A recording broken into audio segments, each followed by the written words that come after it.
অর্জুনকে ভগবান বিশ্বরূপ দর্শন করালেন। অর্জুন মন শান্ত হয়ে গেল, অর্জুন মোহমুক্ত হলেন। তাই অর্জুন কৃতজ্ঞতা সুরে বললেন,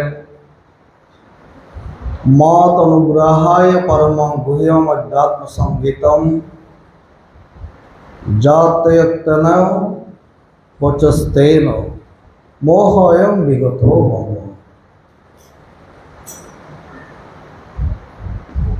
অর্জুন বলেন, হে ভগবান, আপনার এই জ্ঞান গম্ভীর আত্মতত্ত্ব অধ্যাত্মতত্ত্ব শ্রবণ করার পর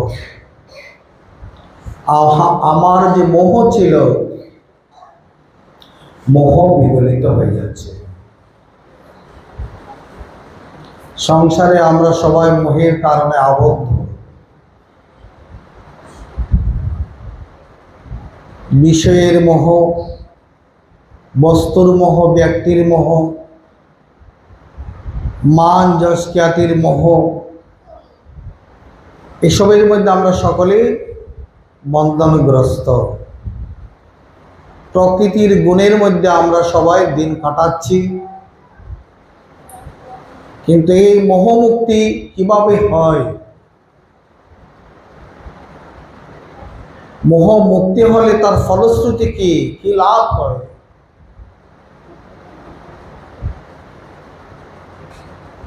তারই কথা ভগবান গীতার মধ্যে জানালেন, অর্জুনের মুখ দিয়ে জানালেন। অর্জুন ভগবানের কথা মনোযোগ সহকারে শ্রবণ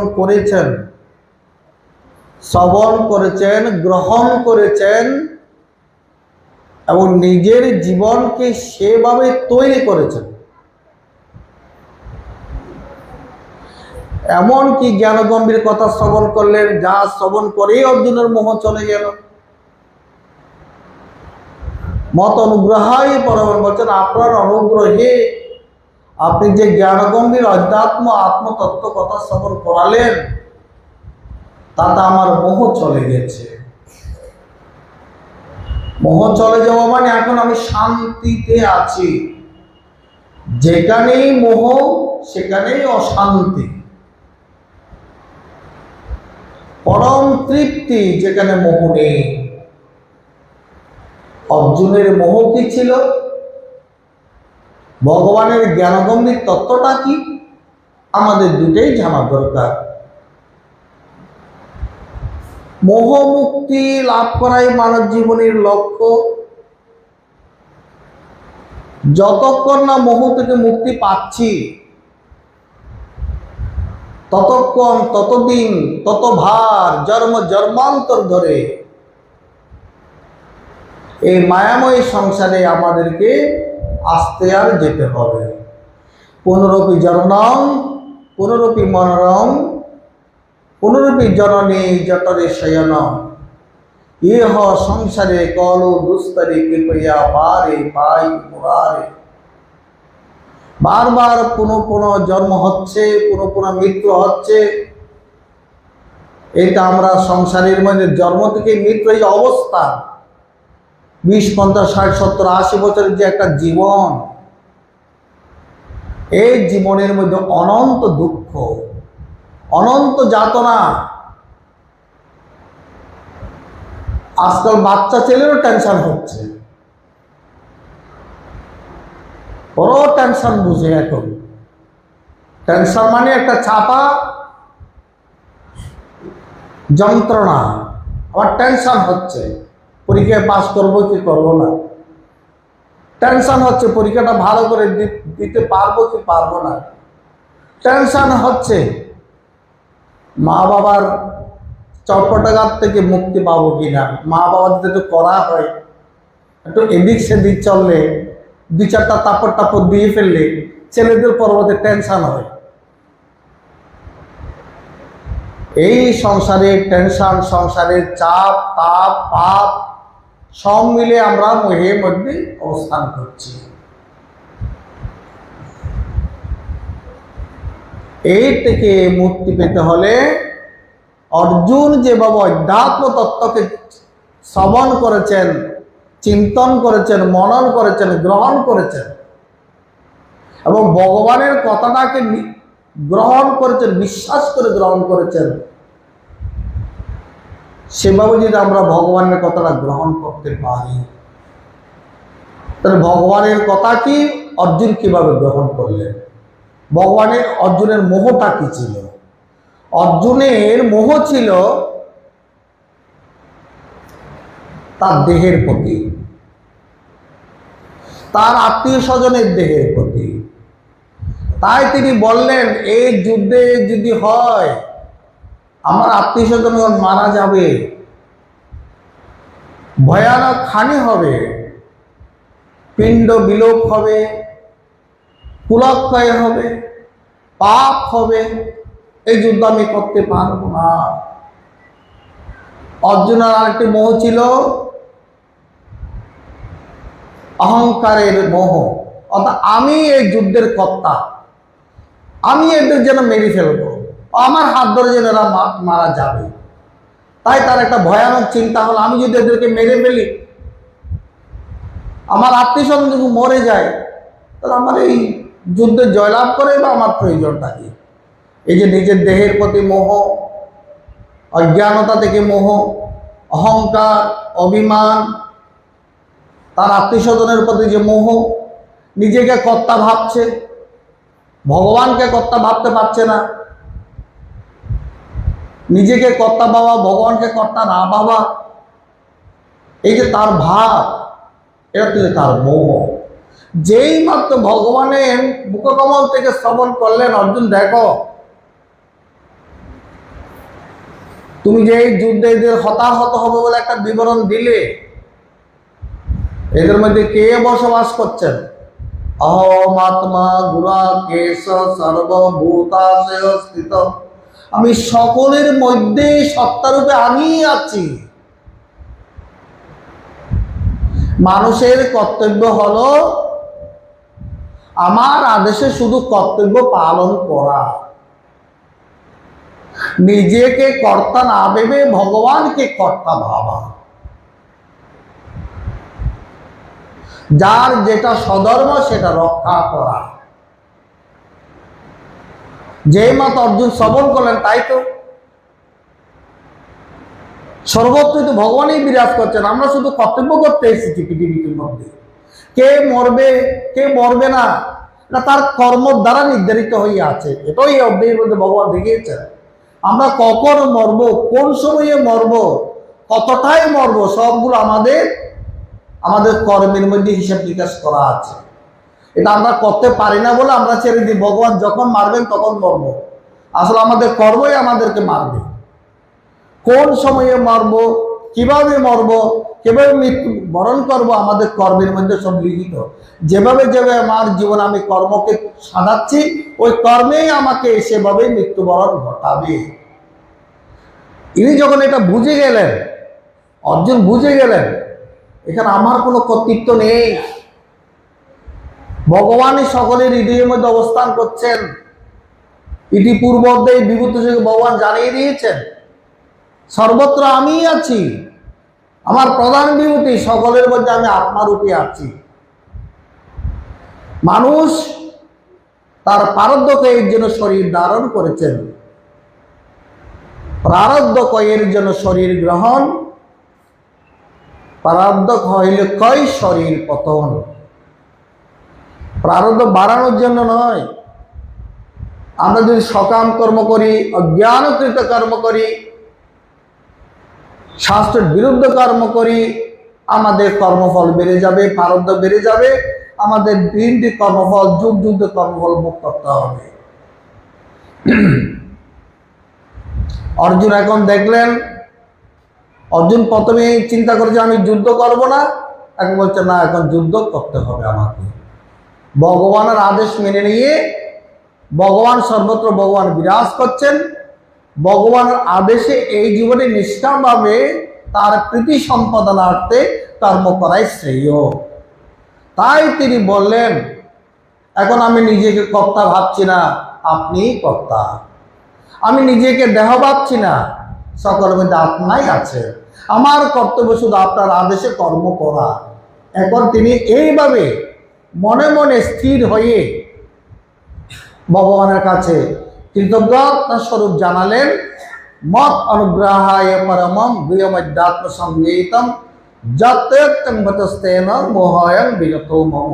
আপনার কৃপাতে, ভগবানের কৃপা না হলে মোহ যায় না।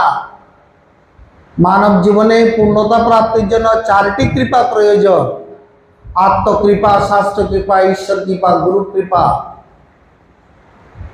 অর্জুনের নিজের একাগ্রতা আছে, প্রচেষ্টা আছে, পুরুষাকার আছে, ফলে তার প্রতি শাস্ত্র, ঈশ্বর, গুরু সবাই কৃপা করেছেন। তাই তিনি বলতে পেরেছেন, আপনার কৃপা আমি এখন মোহমুক্ত হয়েছি।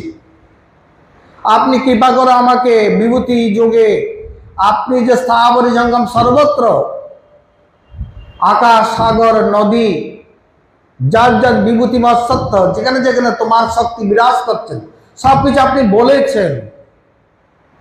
আমি জানি তিনি এখানে স্তুতি করেছেন আজকের অধ্যায়ে, তমস্করং পরমং বেদিত, এবং আমি জানি তুমি পরম অক্ষর, পরব্রহ্ম, নির্গুণ পরমাত্মা। তমক্ষরং পরমং বেদিতব্যং তমস্য বিশ্বস্য পরং নিদানম তম বয়শাস্ত্র ধর্ম গুপ্তা সনাতনস্তম পুরুষমতো মে। তুমি পরম অক্ষর, পরব্রহ্ম, তুমি জীবনের প্রত্যেক জীবের পরম আশ্রয়, তুমি ধর্ম রক্ষা কর্তাকারী, তুমি সনাতন পুরুষ। তথাপি আমার একটি প্রার্থনা, অর্জুন বলছেন, আজকে তিনি মোহমুক্ত হয়ে প্রার্থনা করছেন। যারা মোহমুক্ত হন তাদের প্রার্থনার ভাষা খুব সুন্দর। আর যারা মোহগ্রস্ত হয়ে প্রার্থনা করে, তারা কি প্রার্থনা করে? ধনং দেহি, জনং দেহি, রূপং দেহি, বাজ্যাং মনোরমাং দেহি, যশং দেহি। ধন চাই, রূপ চাই, যশ চাই, টাকা চাই, স্ত্রী চাই, সুন্দর পত্নী চাই। যারা মোহযুক্ত সংসারে, তাদের প্রার্থনাগুলো এরকম। আজ তো অর্জুন মোহমুক্ত হয়ে প্রার্থনা করছেন। মন্যসে যদি তচ্চক্রং মায়া দ্রষ্টমিতি প্রভু। তার প্রার্থনার ভাষাটা কত সুন্দর। হে প্রভু, আমি যদি আপনার মতো যোগ্য মনে হয়, অর্থাৎ আপনি যদি আমাকে যোগ্য মনে করেন, কৃপা করে আপনার বিশ্বরূপটা দর্শন করা। আমি জানি আপনি পরম অক্ষর, পরম ব্রহ্ম, পরম আত্মা। আপনি সনাতন ধর্মের রক্ষাকারী, ধর্মগোপ্তা, সনাতন পুরুষ, নিত্য পুরুষ, পরম পুরুষ। আপনি নির্গুণ, নিরাকার। তথাপি আমার একটি প্রার্থনা, আপনার বিশ্বরূপ দর্শন করতে আমি চাই। মোহমুক্ত সাধকের এটা প্রার্থনা। যারা মোহমুক্ত, যারা বিষয়ের সঙ্গে যুক্ত নন, বিষয় জানে যে বিনাশ ঘটায়, বিষয় জানে যে মানুষের জীবনের পতন ঘটায়, বিষয় জানে জীবনের পতন ঘটায়, তাই তারা বিষয় তিনি প্রার্থনা করেননি।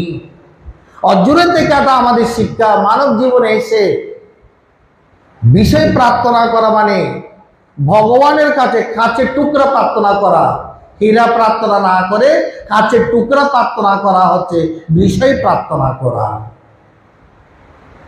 তাই তিনি হীরার টুকরের মতো ভগবানের বিশ্বরূপ, বিরাট রূপ, অনন্ত রূপ, দিব্য রূপ, সাকার রূপ দর্শন করতে চেয়েছেন।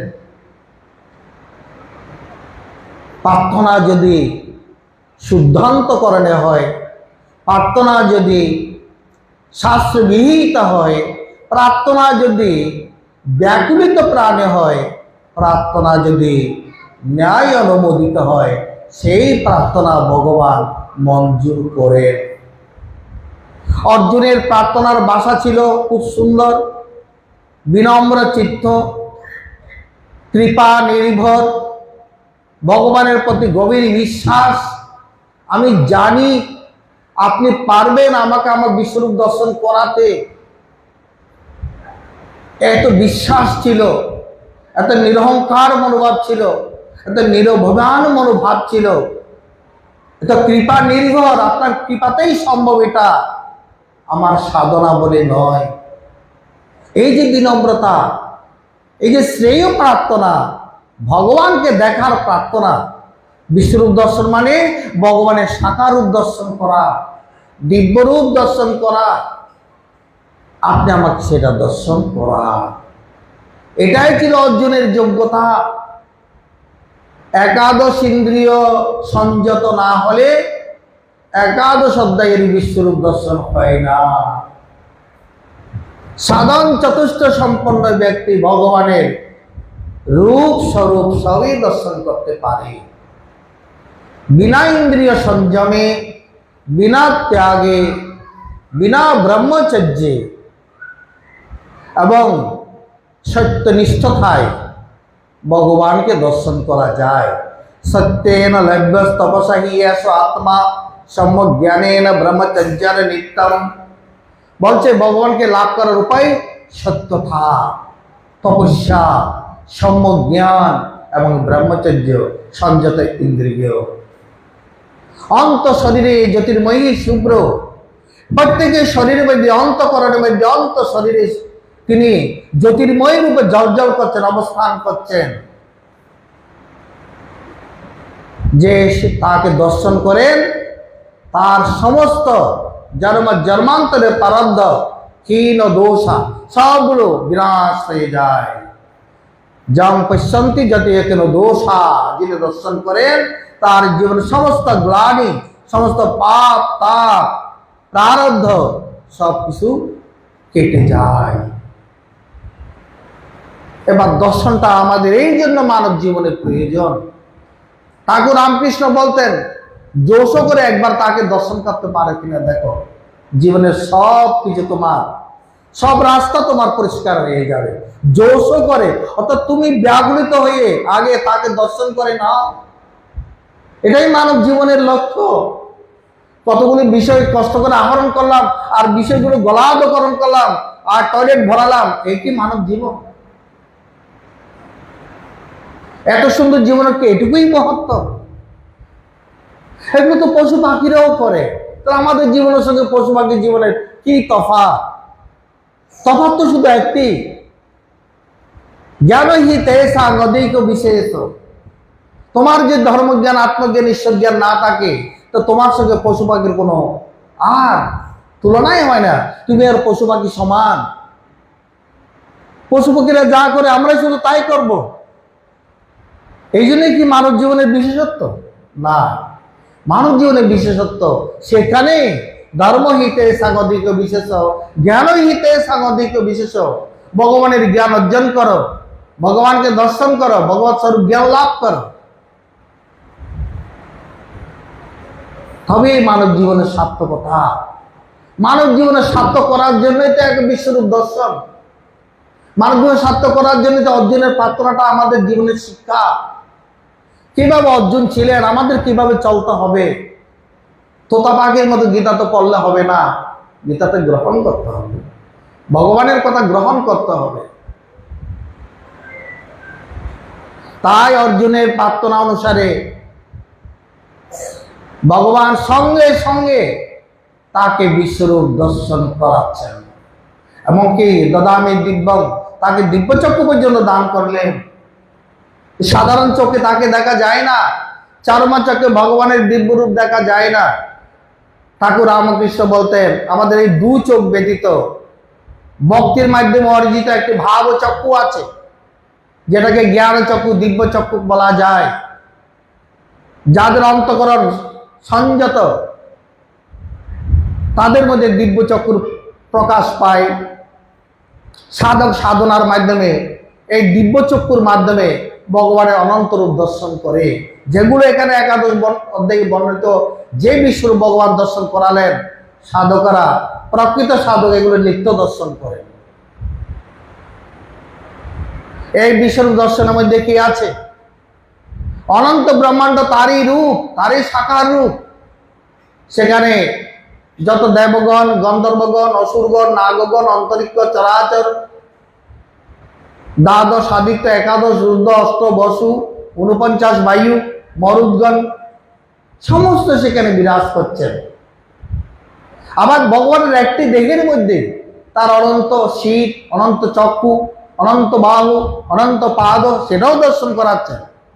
আবার তার একই অঙ্গে এই বিশ্ব সৃষ্টি এবং প্রলয় দর্শন করাচ্ছেন।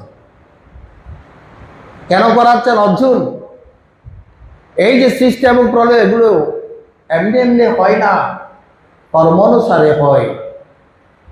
তুমি যেমন কর্ম করবে সে কর্ম অনুসারে তোমার জন্ম হবে, ভালো করে বা খারাপ করে, পশুকুলে কিংবা প্রাণীকুলে কিংবা মানব কুলে। তাই তুমি এটা দেখে নিজেকে সংযত করো, শান্ত হয়ে যাও, ভগবত ভাবে বিভোর হয়ে থাকো, ভগবানের ভাবে ভাবিষ্ট হও, নিবিষ্ট হও, তন্ময় হয়ে যাও। তবে তুমি ভগবানকে জানতে পারবে, ভগবানকে দেখতে পারবে, ভগবানের স্বরূপ দর্শন করতে পারবে। অন্যথা কাল তোমাকে গ্রাস করবে। একসময় অর্জুন বিশ্বরূপ দর্শন করতে করতে হঠাৎ করে তিনি অতিষ্ঠ হয়ে গেলেন। এমন এক ভয়ঙ্কর রূপ সেখানে তিনি দর্শন করছেন, এটা হচ্ছে ভগবানের প্রলয়ঙ্করী রূপ। তিনি আর সহ্য করতে পারলেন না, তিনি প্রার্থনা করলেন, হে উগ্ররূপী ভগবান, তুমি কে? তোমাকে তো আমি শান্ত রূপে আমার সম্মুখে দেখেছিলাম, উগ্ররূপে কে গো তুমি? এই রূপ তো আমি কখনো দেখি নাই। অর্থাৎ অর্জুন যে দিব্য দর্শন করলেন, দিব্য দর্শনের মধ্যে একটা রূপ ছিল, ভয়ঙ্কর রূপ, প্রলয়ঙ্কর রূপ। পৃথিবী প্রলয় কিভাবে হয়, কর্মফলে তাকে কোথায় কিভাবে মৃত্যুবরণ করতে হয় সেটা তিনি দর্শন করছেন উগ্রতার মধ্যে। সংসারে যারা খারাপ মানুষ, যারা সর্বক্ষণ খারাপ কর্ম নিয়ে থাকে, বিষয় কর্মে নিরত থাকে, ঈশ্বর উপাসনা করে না, তার জোয়া মত নিয়ে অবস্থান করে, তারা ভয়ঙ্কর রূপের মধ্যে মৃত্যুবরণ করে। তারা সেখানে চিৎকার করে, সেখানে যমদূতকে দর্শন করে, যমদূতের দর্শন করে তারা কাঁপতে থাকে, ভয়ঙ্কর চিৎকার করে। সেদিন কে যেন বলল, একজন মৃত্যুবরণ করলো, উপরের তলা এমন চিৎকার করলো নিচের তলা পর্যন্ত কেঁপে উঠেছে। সে আমাকে জিজ্ঞেস করলো, এরকম করে চিৎকার করলো কেন?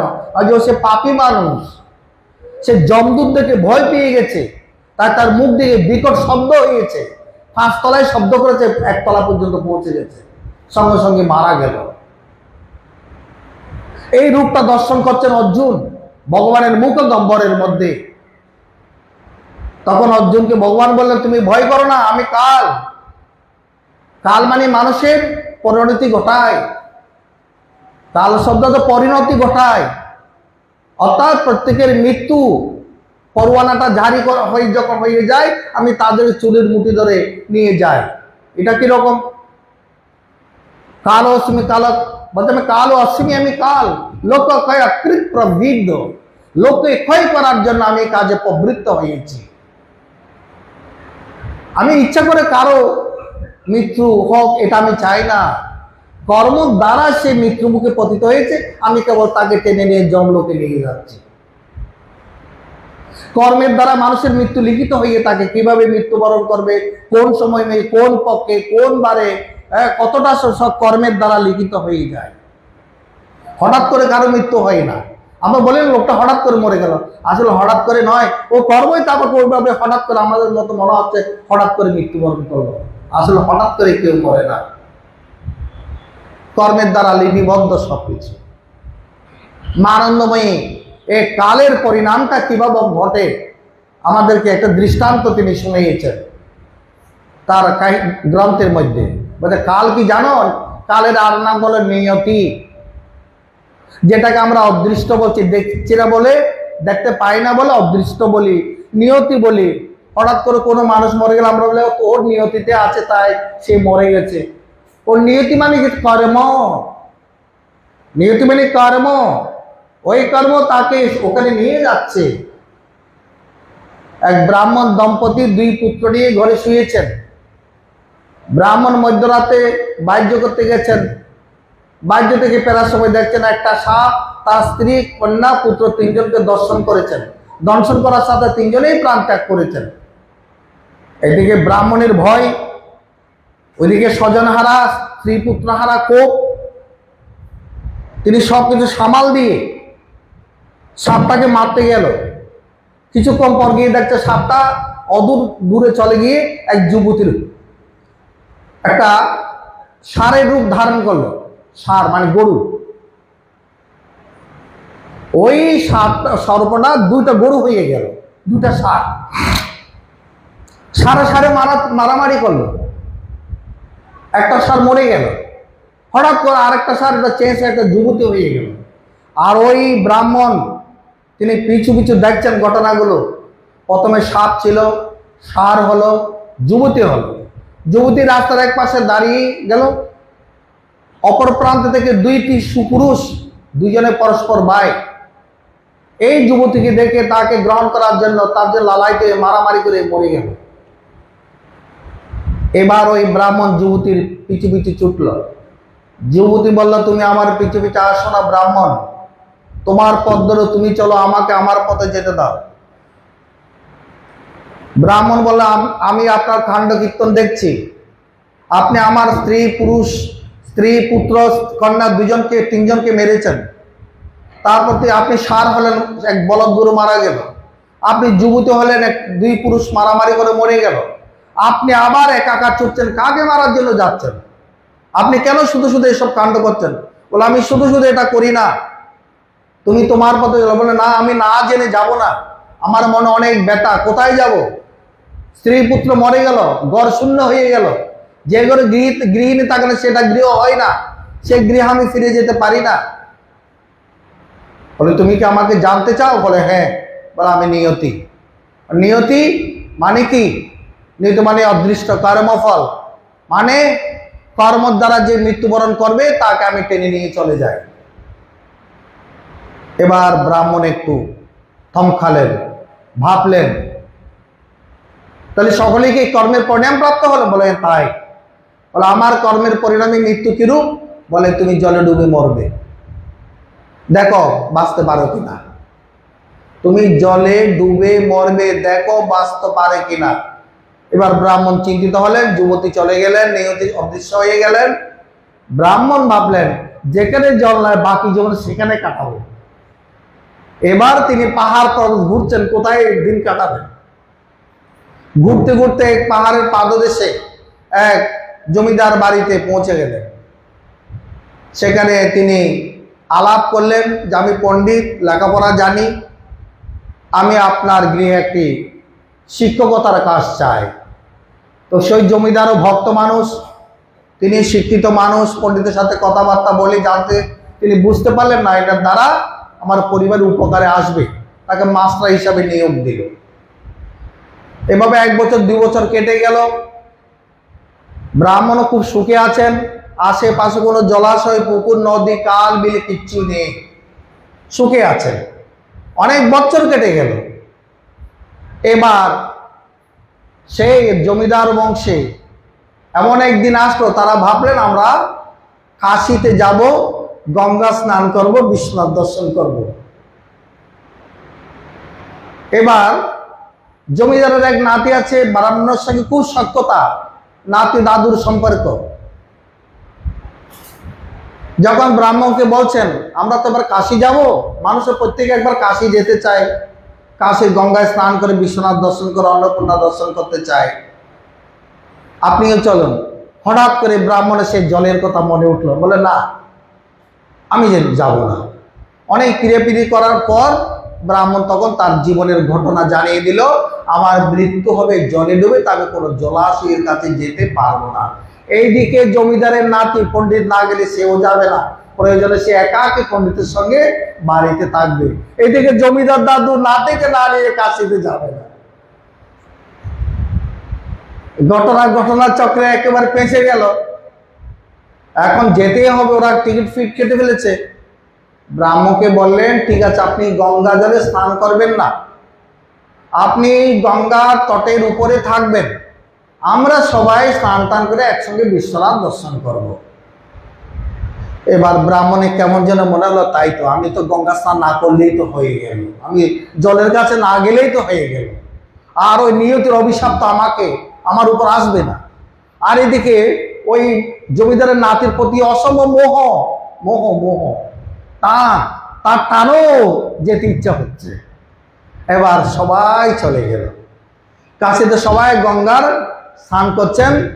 ওই পণ্ডিত নাতিকে কোলে নিয়ে তিনি একদম জলের সন্নিকট একদম দাঁড়িয়ে আছেন। সবার স্নানটা সমাপ্ত হবে, এমন সময় নাতি বলছেন, আমি সে কাল বেটা তুই স্নান করবি না, চল। জোর করে টেনে নাতি জলের মধ্যে ডুবিয়ে দিল, কুমির এসে ধরে নিয়ে গেল। কালকে কেউ অতিক্রম করতে পারবে না। প্রকৃতির তিন গুণে আমরা সকলে বাধা। প্রকৃতির তিন গুণ থেকে মুক্ত না হওয়া পর্যন্ত কালকে অতিক্রম করা যাবে না। তাই বলছেন কোন কোন যোগী বেঁচে যায় পরমাত্মার আশ্রয়ে। যারা পরমাত্মার আশ্রয়ে জীবন কাটায়, পরমাত্মা দর্শন করে, ভগবানের বিশ্বরূপ দিব্যরূপ স্বরূপ দর্শন করে, কোন কোন যোগী বেঁচে যায় পরমাত্মার আশ্রয়ে। কালচক্র গুপ্ত তাকে চোট লাগে সবার গায়ে, কেউ মৃত্যুকে এড়াতে পারবে না। হ্যাঁ, তারাই একমাত্র এড়াতে পারবে যারা পরমাত্মাই জীবনের লক্ষ্য। তমাদি দেব পুরুষ পুরাণ তমস্য বিশ্ব পরম নিধানম, তমস্য বিশ্বেশ্য পরম নিধানম। তুমি একমাত্র বিশ্বের পরম আশ্রয়, পরম ধাম। এটা যারা গীতা মতে গ্রহণ করেছেন, জীবনের লক্ষ্য ঈশ্বরকে বানিয়েছেন, বিষয় স্ত্রী পুত্র টাকা পয়সা ধন দৌলত নয়, তারাই বেঁচে যান। কোন কোন যোগী বেঁচে যায় পরমাত্মার আশ্রয়ে। কালচক্র ঘুরতে থাকে, চোট লাগে সবার গায়ে, সবার গায়ে। এখানে কেউ বাঁচবে না, কেবল সেই বেঁচে যাবে প্রকৃতির তিন গুণ থেকে যে মুক্ত হয়েছে। প্রকৃতির তিন গুণ থেকে মুক্ত হওয়ার জন্য ভগবানের এত আয়োজন, এত শাস্ত্র কথা বলা, এত শাস্ত্র বিধি প্রণয়ন করা, শাস্ত্র মতো জীবন যাপন করা। তাই বলছে তমাদি দেব, অর্জুনের যে স্তুতি, তমাদি দেব পুরুষ পুরাণ। তুমি আদি, তুমি পুরাণ, তুমি পুরুষ, তুমি একমাত্র বিশ্বের আশ্রয়। বেদাসে বেদঞ্চ পরঞ্চ ধাম, তুমি একমাত্র জ্ঞাতা এবং জ্ঞাতব্য, তুমি জীবনের একমাত্র জানিবার বিষয়, তুমি পরম ধাম, তুমি সর্বত্র ব্যাপিয়া রয়েছ, তোমাকে আমি চাই।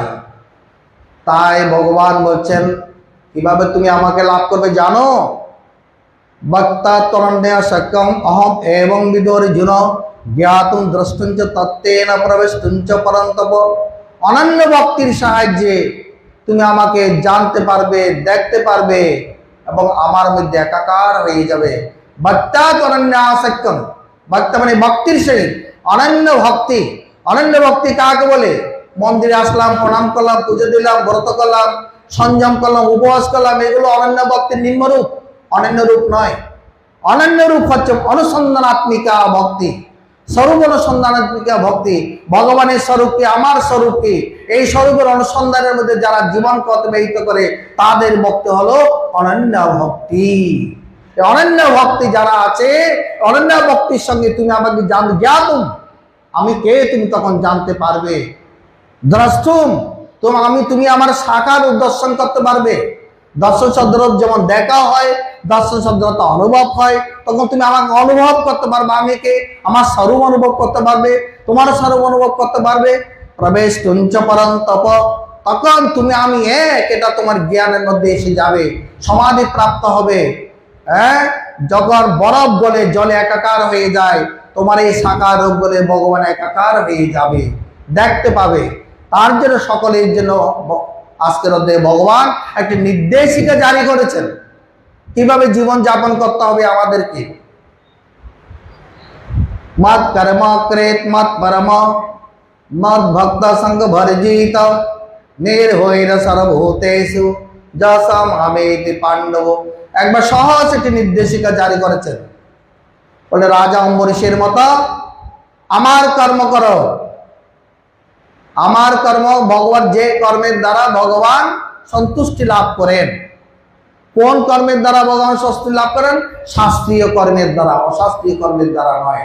নিরহংকারী যুক্ত কর্মের দ্বারা, অহংকার যুক্ত কর্মের দ্বারা নয়। নিরভিমান কর্মে ভক্তির দ্বারা, অভিমান স্বরূপ ভক্তির দ্বারা নয়। নিষ্কাম কর্মের দ্বারা, সকাম কর্মের দ্বারা নয়। আমার কর্ম করো, আমার উদ্দেশ্যে পূজা করো, যা করো, যজ্ঞ করো, তপস্যা করো। প্রত্যেকদিন সকাল বেলাতে ঠাকুরের জন্য ফুল তোলো। আর পায়ের চটে দিয়ে অনেকে ফুল তোলে, পায়ের চটে দিয়ে ফুল তুললে সে ফুল ভগবানের লাগে না। অনেকেই আছে পায়ের চটের মধ্যে ফুল তুলে। খুব শুদ্ধাচারে সদাচারে ভগবানের কর্মগুলো করতে হয়।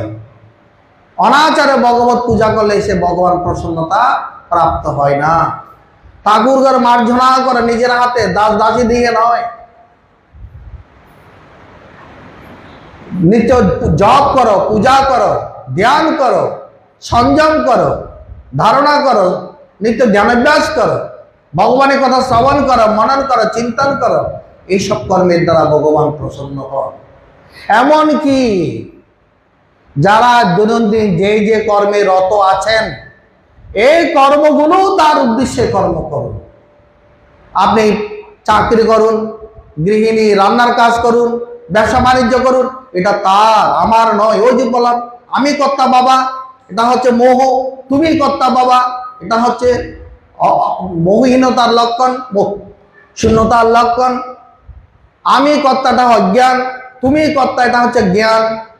এইভাবে থাকা তোমার নিত্য নৈমিত্তিক স্বাভাবিক যে কর্মই তুমি করো না কেন, সব কিছু আমাকে অর্পণ করো। ভগবান বলছেন যৎ করসি যদস্নাচি যজ্জসি দদাসি যৎ তপস্যাসি কুন্তি তৎপুরুষমদর্পণম। আমার ওকে তুমি অর্পণ করো।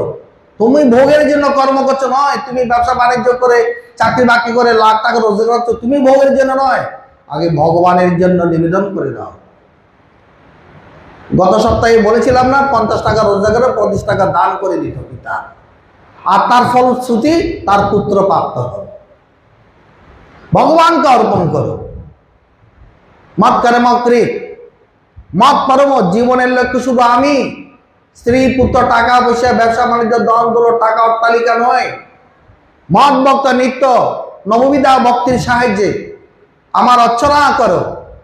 পরে শ্রবণ মনন নিদিধ্যাসনের দ্বারা আমার স্বরূপ অনুসন্ধানের সাধনা করো। নির্ভৈর সর্বত্র ভগবান বিরাজ করছেন। কার সহিত তুমি হিংসা করবে, কাকে বিদ্বেষ করবে, কাকে ঈর্ষা করবে, কাকে ঘৃণা করবে, কাকে নিন্দা করবে, এগুলো ত্যাগ করো। সকলের মধ্যে পরমাত্মাতে সকলের কি ভালোবাসো, সকলের সম্মান করো, শ্রদ্ধা করো, স্নেহ দান করো, এবার ভাবের আদান প্রদান করো। তারপর বলছেন মত কর্ম কৃত মত পরম মত ভক্ত সঙ্গ বর্জিত। সঙ্গ বর্জিত মানে অনাসক্ত এই জীবন যাপন করো। আসক্ত হয়ে নয়।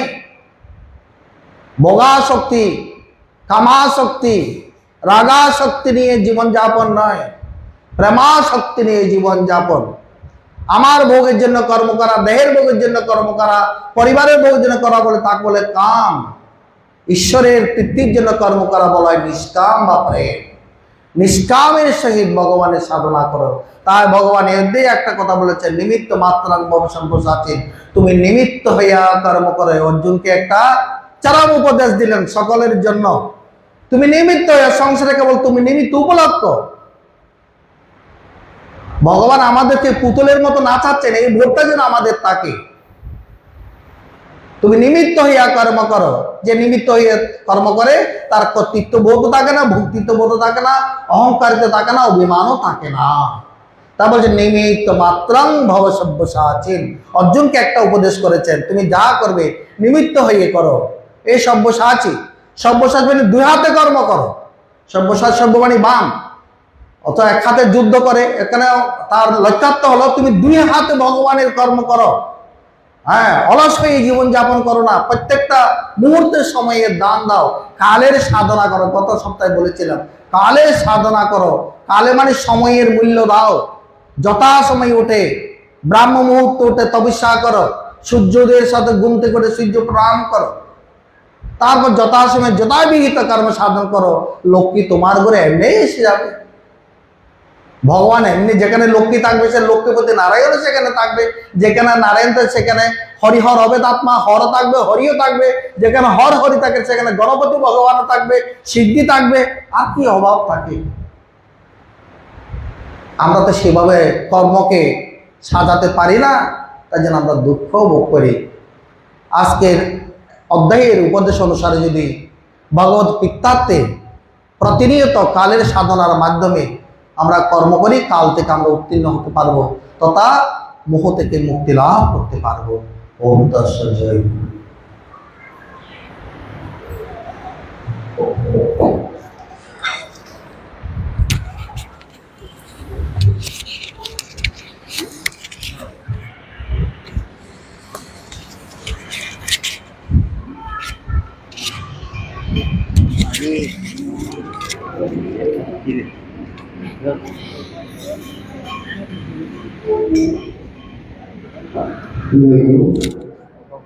Spontaneous revolution in making story.